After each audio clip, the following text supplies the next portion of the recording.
नमस्कार विद्यार्थी मित्रांनो, आजच्या या व्हिडिओमध्ये आपण इन्कम टॅक्स ॲक्ट 1961 नुसार अत्यंत महत्त्वाची संकल्पना उत्पन्न अर्थात इन्कम म्हणजे काय हे समजून घेणार आहोत। यासाठी याची व्याख्या बघणे अत्यंत महत्त्वाचे आहे।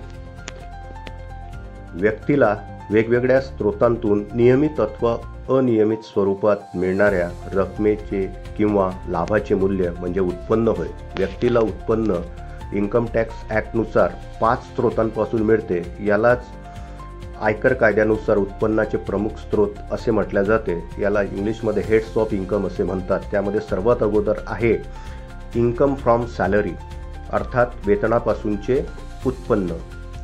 नोकरदार वर्ग आपल्या मालकाकडे काम करतो आणि त्याच्या मोबदल्यात त्याला जे वेतन मिळत असते, या 12 महिन्याच्या वेतनाचा इन्कम टॅक्समध्ये विचार केला जातो। यामध्ये वेतन, भत्ते, बोनस, कमिशन इत्यादींचा यामध्ये समावेश होत असतो। नंबर 2 आहे गृहसंपत्तीपासूनचे उत्पन्न अर्थात income from house property. Number 3 आहे व्यवसाय किंवा व्यवसायातील नफा profit and gains of business और प्रोफेशन।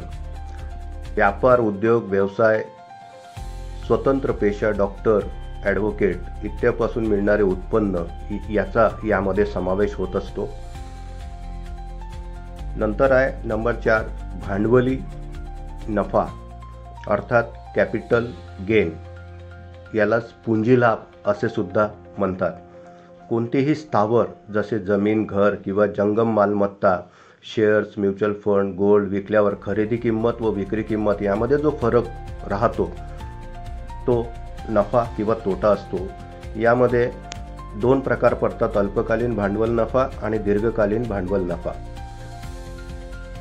आणि नंबर 5 इतर साधनांपासूनचे उत्पन्न म्हणजे इन्कम फ्रॉम अदर सोर्सेस।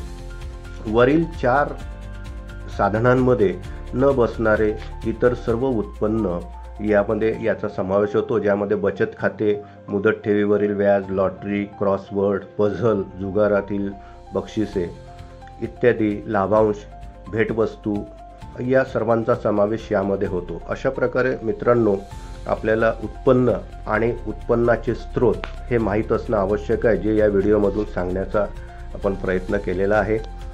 आशा करतो की तुम्हाला ही संकल्पना या व्हिडिओद्वारे समजली असेल। धन्यवाद।